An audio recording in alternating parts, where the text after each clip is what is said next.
Peace, Israel. This lesson is titled, It's the Devil. Uh, we've got some confusion going on here within the house of Israel where anytime there's an act of violence, the first person we seem to give credence to and credit to is always the devil. He gets all kinds of credit. Uh, Yet, most of us not understanding who the devil is. Uh, So we're going to go into these acts of evil and see exactly who's responsible when these evil acts occur, i.e., slayings, murders, whatever you deem to be evil. And, one of the main things said in the church is the devil is a liar. Most people have no idea what this devil is. Anyhow, let's dig into exactly who's responsible, who creates this evil, etc. Let's start off with Isaiah 45:7. Go ahead and flip your books. Let's go straight to Isaiah 45, verse 7. And this will give you a clear understanding of exactly what's going on when you see these evil acts. All right. Isaiah 45:7, verse 7 reads, I form the light and create darkness. I make peace and create evil. I, the Most High Yah, do all these things, or I, the Lord, do all these things. So, when you see someone being slain, killed, etc., this is the sword of the Most High after them, i.e., the house of Israel. So, when you see evil acts and you decide you want to give some kind of credit to the devil, some guy with a pitchfork or some horns or some foolishness like that, it is simply not so. The Most High creates good and evil. He does all these things, the light and the dark. Okay, so if you're going to give credit for anything, you give credit to the Most High. Okay, when those whirlwinds come through and knock over houses and flip these houses of idolatry, i.e., the church is upside down, kill members, etc., it's not the devil. It's the Most High rendering judgment. You keep that in mind. Now, let's go to different examples of the Most High doing these things so you clearly understand that it's not a devil. This devil is a figment of your own imagination. Let's go to Jeremiah 18, verse 8. We'll go through a few verses. That way we clearly understand that this devil you speak of really doesn't exist. Okay?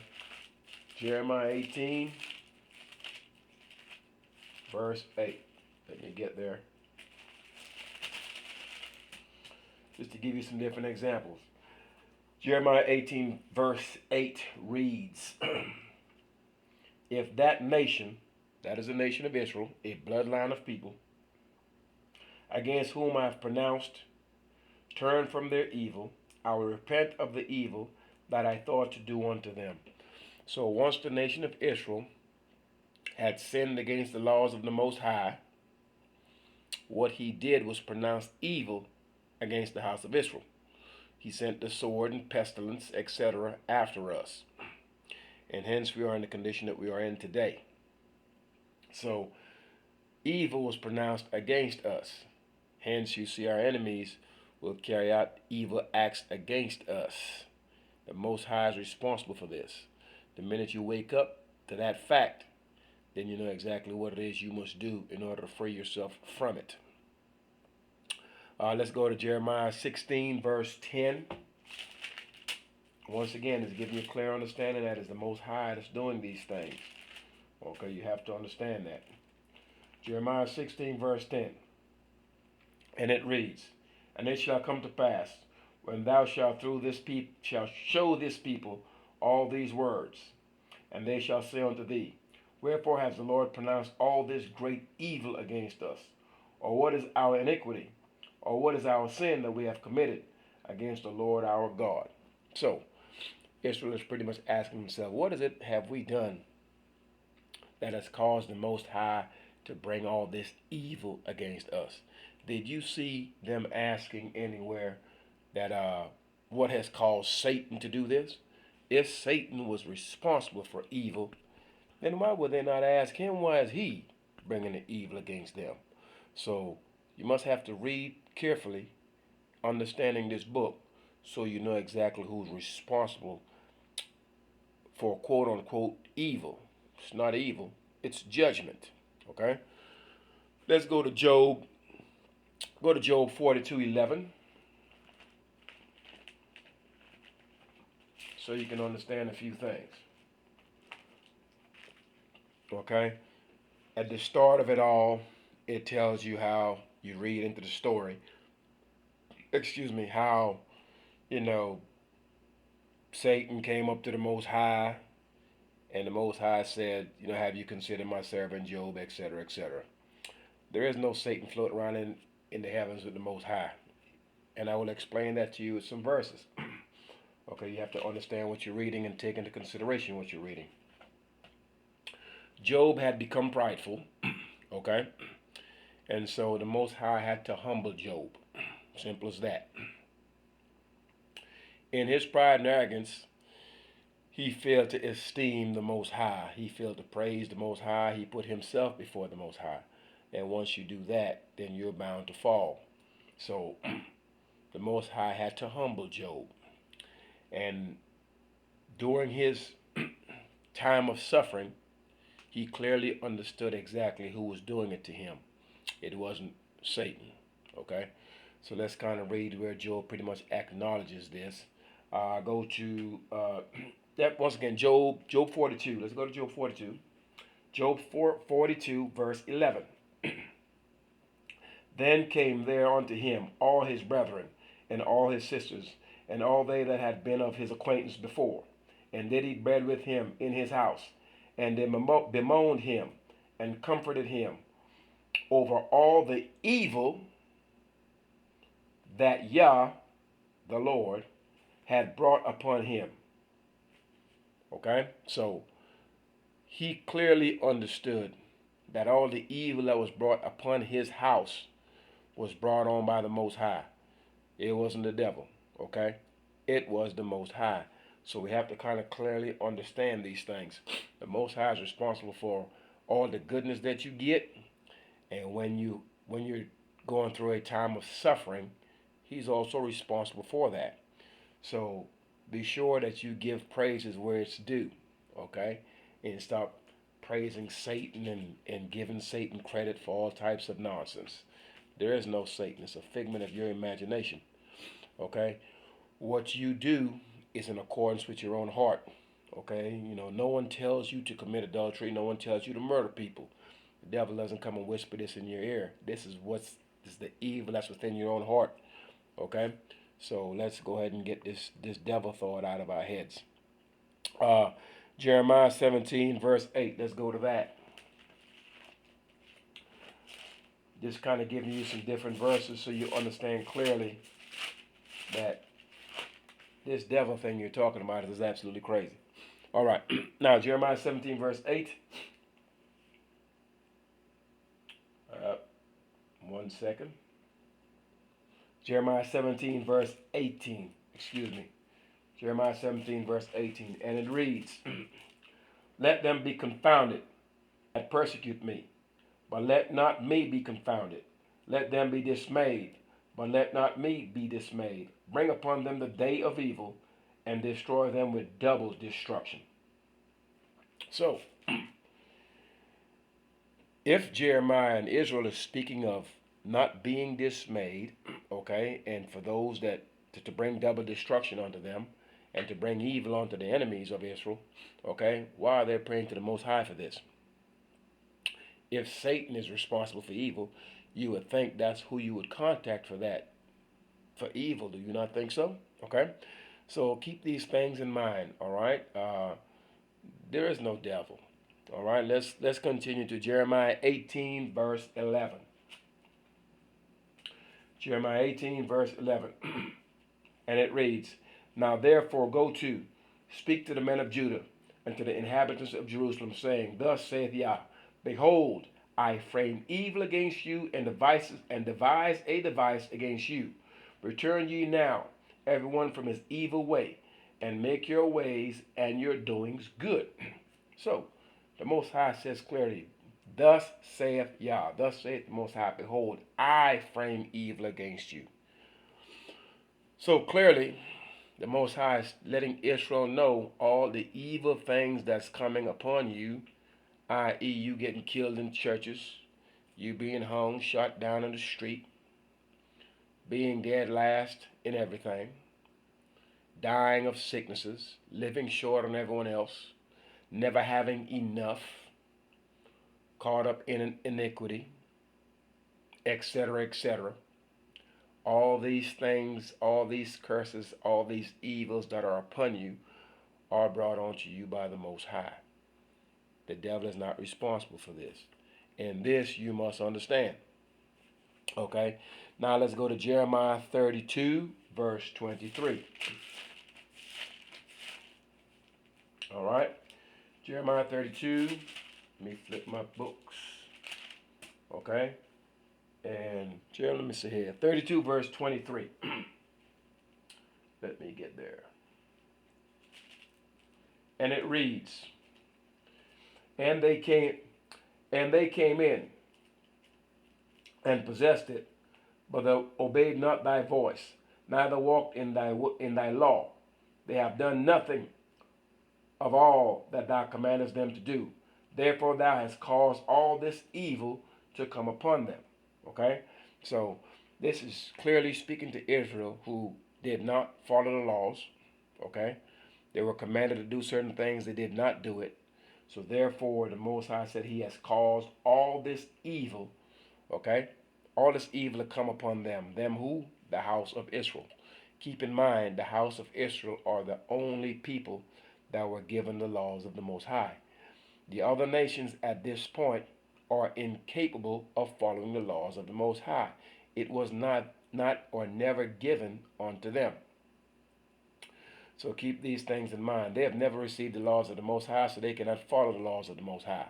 Secondly, the Most High does not know these nations. The only nation that he knows is the house of Israel.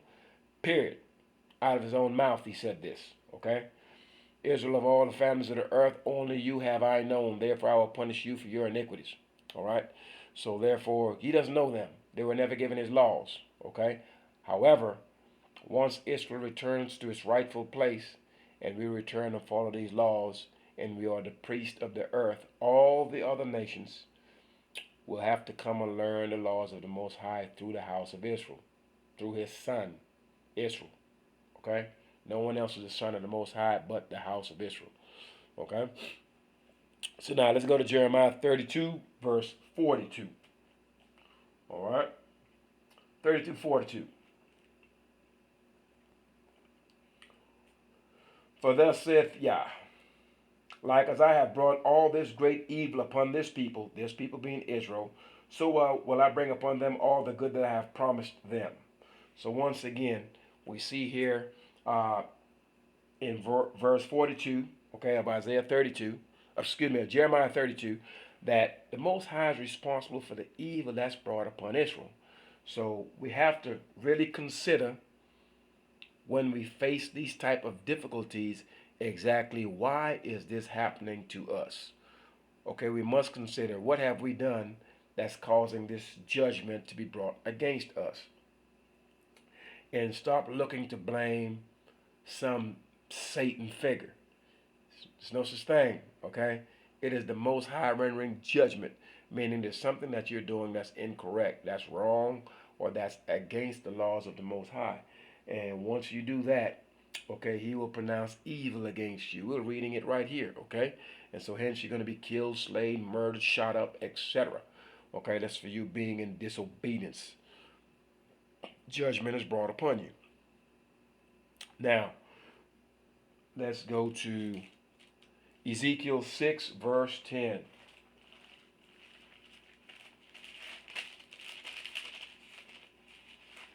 Flip real quick. Ezekiel 6, verse 10. All right. 8, 9, verse 10. And they shall know that I am the Lord, and that I am Yah, and that I have not said in vain that I will do this evil unto them. Okay, so the Most High is saying that Israel will know that he is who he is once he has brought this evil upon us. So he said it and he will do it. Okay, once it comes out of his mouth, it has to be done. So we were told that we would be scattered and sent to all of these lands. We were told that our names and our heritage would be removed. It was important that our names be removed because we carried the name of Yah. We carried the name of the Most High. So everyone's landmass is usually associated with their names. You can identify what area someone is from based on what their name was. Okay, now you can only identify the house of Israel based on their slave masters' names. If you were conquered by the Dutch, you have a Dutch last name now. If you're conquered by the British, you have a British last name now. If you're conquered by the Spaniards, you have a Spaniard last name now. Okay, so therefore, Israel was scattered into the lands or taken into the lands of their enemies, and they were rebranded, renamed. Okay, their heritage was removed. These things were prophesied already. The Most High spoke of it, and it had to be done. He pronounced evil against us, so it had to be done. And it is still being done today because we have not returned to his laws. All right, now let's go to Ezekiel 14, verse 22.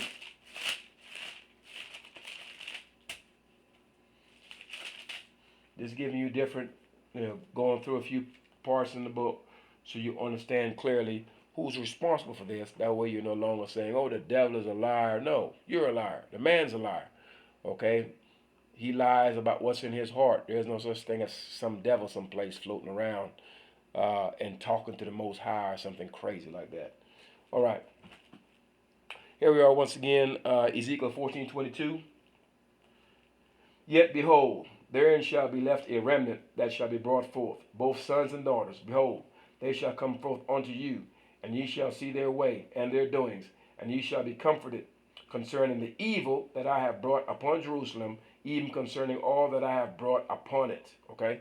So once again, the Most High had brought evil unto Jerusalem as well as Judah. Main reason? Following in idolatry. Okay? Following after the words of men, okay, and serving other gods other than the one and only Yah. Okay, he is one, he is not two.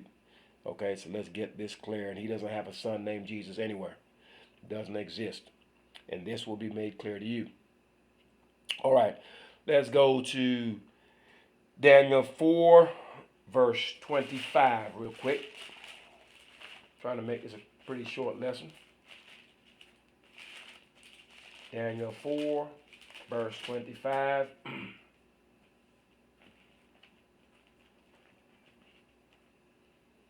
All right, and it reads, one second. That they shall drive thee from men, and thy dwelling shall be with the beasts of the field, and they shall make thee to eat grass as oxen, and they shall wet thee with dew of heaven. And seven times shall pass over thee, till thou know that the Most High ruleth in the kingdom of men, and giveth it to whom he will. Okay? So, when the king want to be lifted up, want to be puffed up, and act as though he is responsible for whatever kingdom he's ruling, the Most High humbled him, okay, and made him eat grass, okay, till he understood clearly that the Most High rules kingdoms, okay. Now that's a totally different contradiction than that's a contradiction to what you would find in Matthew chapter 7, okay, where apparently Satan, okay, Satan gets this quote unquote Jesus and takes him to some high place. I'm not even going to read that nonsense, but you can go read it in Matthew chapter 4. Okay, take him to a high place and tell him, hey, look, you worship me, and in so doing, all these kingdoms of the earth, I give it to whom I will, or who I chooseth. There's no devil that has the power to give anyone anything. He doesn't have the power to give you anything. He doesn't have the power to take away anything from you. The Most High rules these kingdoms. Okay, and this is where you're going to understand this New Testament is nonsense. Okay, the devil can't take anyone any place. Okay, no one. He has no power. This is all a figment of your imagination. Okay, so the Most High is saying He rules kingdoms, and then you go to this book called the New Testament, and then the devil is telling you He rules kingdoms. Now, who are you going to believe? Okay, so you keep that in mind. Now let's go to Jeremiah 27, verse 5.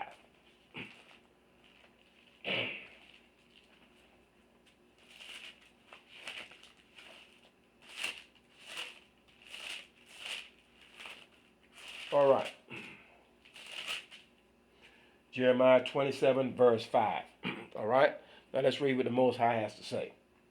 I have made the earth, the man and the beast that are upon the ground, by my great power and by my outstretched arm, and have given it unto whom I seem meet to me. The Most High is saying He is giving it to whom He seem fit.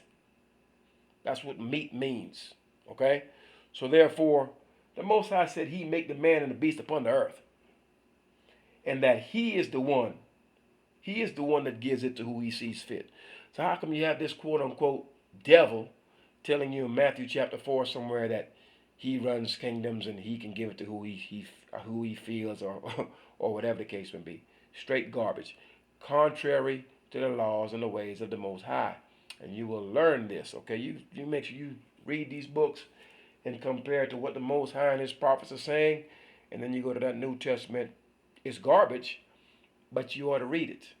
That way, once you understand clearly the laws and the ways of the Most High, i.e. His protocols, you will see where the lies are. Okay, this is just but one of them. All right, let's go to Daniel 5:21. We've got two more, and then we're done.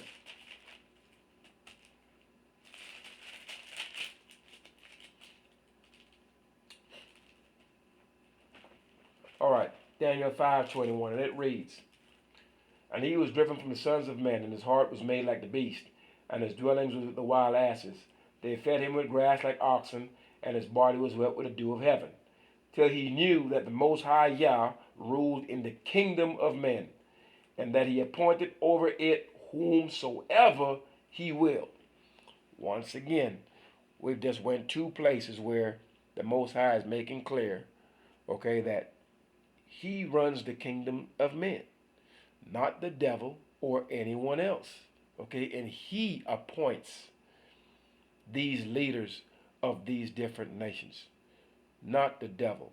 So anything contrary to that, anyone that's speaking contrary to that, have no light in them because they're not speaking according to the words of the Most High and His prophets.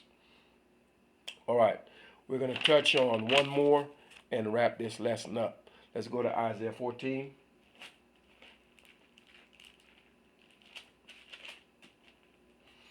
Isaiah 14, and we're going to go with we're going to start with verse 12 through verse 17. Let me get there. All right, let's go with verse 11. All right, let's start with verse 12. Verse 12, Isaiah 14, verse 12. How art thou fallen from heaven, O Lucifer, son of the morning? How art thou cut down to the ground, which did weaken the nations? Okay, so now, here you're thinking, how have this Lucifer person, this quote-unquote devil that you speak of, how are they cut down? How are they fallen from heaven? So you're thinking this person was up in heaven someplace flying around. All right, that's the thinking of most individuals anyway. For thou hast said in thine heart, I will ascend into heaven. Okay, I will exalt my throne above the stars of Yah. I will sit upon the mountain of the congregation in the sides of the north. I will ascend above the heights of the clouds. I will be like the Most High. Okay, well, he can't ascend into the clouds and do all of these things. If he can already do so, why would he have the desire to want to do that again? Okay, at no time was any devil flying around up in the heavens with the Most High and then he was kicked out. This doesn't make any sense. Let's continue anyway. I will ascend above the heights of the clouds. I will be like the Most High. Yet thou shalt be brought down to hell, to the sides of the pit. They that see thee shall narrowly look upon thee and consider thee, saying, is this the man that made the earth to tremble and did shake kingdoms? Okay, so this person, this evil entity, if you will, is a man. And we know that men do not fly unless they're in an airplane someplace. Okay, so this whole thing, once you read it in its context and you go to the earlier books of the book of remembrance, you will see clearly that evil is the way of men, simply of men in their hearts. There is no Satan jumping in your body telling you to go kill 10 people or to tell you to molest kids. This is your own doing. This is your heart. Okay? So the heart is evil. The Most High made that clear. Okay? The hearts of men is wicked. All right? So keep this in mind that, as far as this Satan in heaven, it's not happening. Let's continue reading this. It said he shake kingdoms that made the world as a wilderness and destroyed the city thereof, that opened up the house of his prisoners. All of this simply speaks, as a matter of fact, if you jump down to verse 21, okay, it says clearly, prepare slaughter for his children for the iniquity of their fathers, that they do not rise nor possess the land, nor fill the face of the world with cities. So therefore, this entity, this quote unquote Lucifer, this quote unquote evil, can actually have kids and actually has a line or a seed. He's considered evil, or they are considered evil, because their heart is contrary to the laws of the Most High. So they're asking him, how has he fallen from heaven? Son of the morning, how art thou cut down to the ground, which did weaken the nations? For thou hast said in thine heart, I will ascend into heaven. Well, you don't have to ascend into heaven if you're already there. Okay? If you quote unquote, the devil is up there floating around with the Most High, as some of you believe. He will sit on the side upon the mount of the congregation in the sides of the north. Okay? I will ascend above the heights of the clouds. I will be like the Most High. That's surely not going to happen. Yet thou shalt be brought down to hell, to the sides of the pit. This is verse 15. They that see thee shall narrowly look upon thee and consider thee, saying, is this the man? That makes clear that this person is a man. These are men who will do things that are contrary to the laws of the Most High. So, as you go through those verses and you take into consideration the words of the prophets and the words of the Most High, you will clearly understand that, number one, the devil is a liar. That whole statement is just downright foolish. It's for those who have not studied and considered this book. All right, that's number one. So, any evil that's brought upon the house of Israel, i.e., your people getting killed, your sons getting shot and locked up, this is judgment from the Most High. Was it not spoken of in Deuteronomy 28? And did not the Most High say that which he spoke of will happen? Okay, he gives us the end in the beginning. Okay, so therefore nothing to you will be a surprise. He spoke of it and it will happen. So we've got one thing, we have a few things to consider. Number one, either the Most High is who he says he is, and we are the house of Israel based on what this book tells us, or this is one heck of a coincidence. Okay, you be the judge. Okay, but stop this nonsense about the devil is a liar and, oh, this person's evil for killing 10 people or whatever the case may be. It's the Most High bringing judgment upon the house of Israel. The sword was sent after the house of Israel. So keep that in mind. Peace, Israel.